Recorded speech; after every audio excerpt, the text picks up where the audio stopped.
In this video, I aim to answer two questions that are closely tied together. The first is, why didn't Netero in his fight against Meruem choose to undergo the same transformation Gon did in his fight against Pitou? And the second is, why doesn't anyone just transform into a buffer and more powerful version of themselves when faced with an overwhelming foe they cannot defeat? While the answer may be obvious to a majority of you, I believe there are a few interesting things a detailed analysis could tell us about the mechanics of what Gon really did to become Gon-san that may be obvious at first glance. Without further ado, let's get into it. So, we know, thanks to the info Togashi provided to us as a part of his art exhibition a few years back, that Gon-san is a direct product of enhancement. And since both Netero and Gon were enhancers who were both more than prepared to make their duels against their respective Chimera opponents the final fight of their lives, why didn't Netero turn himself into Netero-sama? Well, there are a few reasons why that simply wasn't possible for him. Let's go about answering that by establishing what three major things Gon-san is a direct product of. Number 1 is Gon's status as a proficient enhancer. The aforementioned exhibition has confirmed that Gon has shifted from being an emission lean enhancer, which was established by Bisky during the Greed Island arc, to a pure enhancer following the Chimera Ant arc. See, while Gon's proficiency was rated at skillful, Gon-san's was separately rated at extreme. This is how we know that Gon-san had to be a direct product of enhancement. Keep in mind that even though it's the lowest proficiency rank, Gon being rated at skillful does not mean he's a scrub, as both Razor and Moral were rated at this level of proficiency. Need I say more? Many characters, namely those that tap significantly enough into other categories to make their Hatsu viable and are therefore classified as being category lean, or even category midpoint, didn't even receive proficiency rankings, meaning that their mastery of their innate categories, and thus their Hatsu, wasn't at a degree to qualify them for even the lowest proficiency level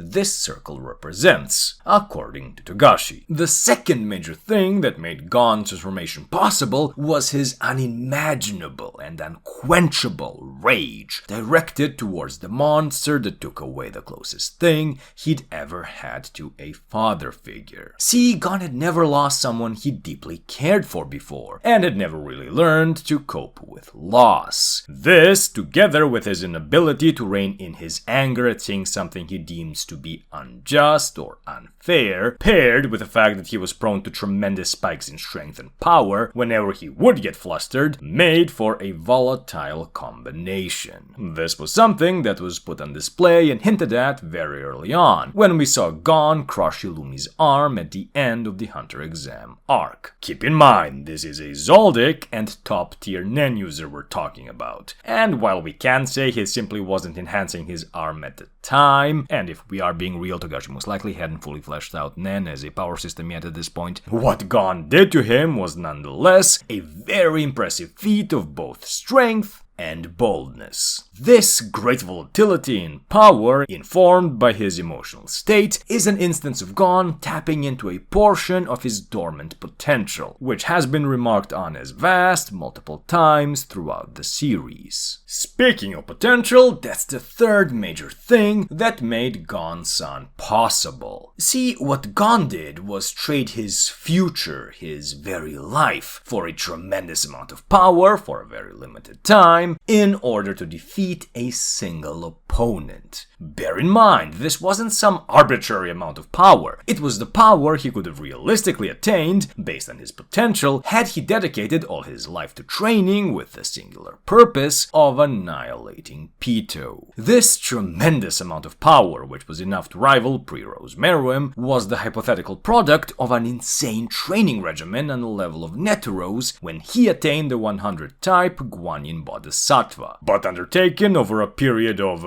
20 or 30 years, instead of Netero's 4 or 5. This immediate but short-lived attainment of what could have been also came at a tremendous cost, as Gon had to make a vow to suffer a fate worse than death when it was all over, in order to make the transaction possible in the first place. Now, while Netero could have, under the right circumstances, fulfilled the second requirement, though I don't think there's much of anything that would have evoked such pure unadulterated rage in the 110-plus-year-old veteran who's achieved enlightenment through martial arts, potentially the first and definitely the third requirement are what stopped him from going full Netero-sama. While you do need to be a proficient enough enhancer in order to undergo the enhancement-based transformation, and if anyone is, it's Isaac freaking Netero, I don't think the transformation makes sense if one has already reached the pinnacle of their potential as we know Netero has. As I said, the power Gon attained was one he could have realistically obtained under the right circumstances, owing to the fact that Gon was a child who had just begun to tap into his true potential. He could have, hypothetically, gone through an incredibly intense training regimen over a period of 20 plus years, with the single-minded resolve of avenging Kite by utterly annihilating Pitou. He had the right mentality, motivation, and potential to make it happen. All he lacked was the time to do so, and in order to compensate for and bypass that limitation, he opted to suffer a fate worse than death, and enhance himself enough to tap into that hypothetical version of himself for just long enough to fulfill his single-minded desire for vengeance. On the other hand, Netero has already put himself through what any sane person would recognize as an insane level of training, with the specific purpose of surpassing the limitations in power and skill he felt he had reached some 60 years prior. The Nen Master believed he had already hit a cap in his potential, and this was a way of breaking through it and reaching a level of self-actualization 99.9% of Nen users can't even fathom exists. As such, it's unrealistic to say that at 110 or even 120 plus years old, we are unsure of his exact age, he could have genuinely visualized a more powerful and proficient version of himself than himself at his prime more than half a century ago. This reason is closely tied to the third and definitive reason why Gon's transformation simply wasn't a viable option for him. In order to undergo it, one must trade his potential future for a momentary power boost, and enhance himself to a degree his mental and physical capacities would have realistically have allowed him under the right circumstances. At 120 years old and more than half a century past his prime, the ancient martial artist had nothing he could give or sacrifice in order to enter a vow with himself to become more powerful than he already was at his peak half a century ago. As such, what I think Netero did atop that mountain for days on end is to physically and mentally prepare himself by doing almost the reverse of what Gon did. Instead of tapping into his potential future, he was tapping into his very real past. By honing his mind and building up as much power as his aged body could take on, Netero enhanced his physical prowess and capacity to levels significantly beyond what should have been possible for him at that age under normal circumstances. This not only so he could ready the likely use of Zero Hand, but also to prepare himself for a prolonged battle and usage of the 100 type Guanyin Bodhisattva in general. I heavily doubt he would have ever needed to use the 99th hand more than once against anyone or anything in the known world. But having been made fully aware of his opponent's origin and power, he once again needed to exceed his current capabilities in order to stand a chance and be a worthy challenger. This was possible not only thanks to his nigh unparalleled expertise in enhancement, but also his firm resoluteness that this would be his final battle. Netero fully intended for his duel against Meruem to be the crowning jewel of his martial arts career. Whether he had won or lost, he intended this to be the last fight of his life. Hence why I believe he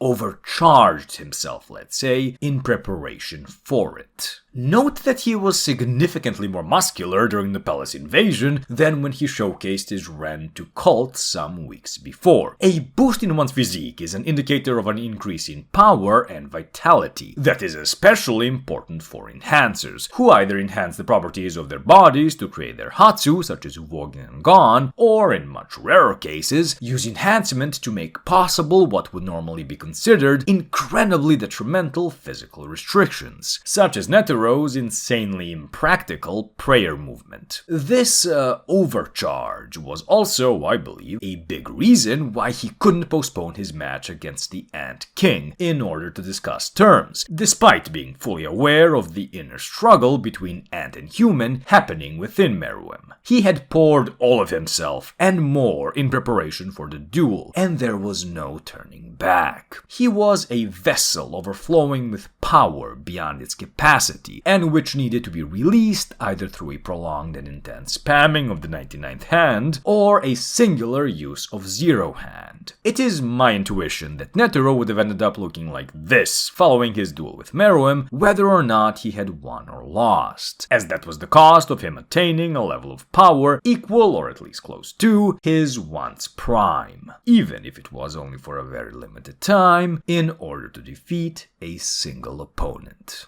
Though the deterioration could have been far more gradual had he indeed won. All of this has made answering the second question of why doesn't anyone undergo the transformation Gon did when faced with an overwhelming opponent much easier to answer. Let's plainly lay out all the things one would need in order to undergo his transformation and break down the aforementioned 3 major prerequisites even further. In my opinion, they need 5 prerequisites. A. To either be a sufficiently proficient enhancer, or potentially even a specialist. B. Be fueled by intense, nigh frenzied emotions such as guilt or hate. Nen is volatile and can be greatly empowered through one's emotions, both positive and negative. C. Have enough potential where you can see the best possible version of yourself as capable of defeating your opponent, since those who see their opponent as unreachable would never be able to attain the frenzied yet resolute state of mind needed to undergo such a transformation. D. Be young enough where you can undergo a vow to sacrifice your future for a temporary power boost. And E. Be ready to suffer a fate worse than death, i.e., be fully prepared for the fact that the price of victory may be higher than the price of defeat. Any person capable of fulfilling all of these conditions should absolutely be capable of undergoing their own personal harrowing transformation into an entity of high-octane violence. The issue is that most people simply have too much sense and not enough motivation and mental fortitude to willingly put themselves through such an ordeal.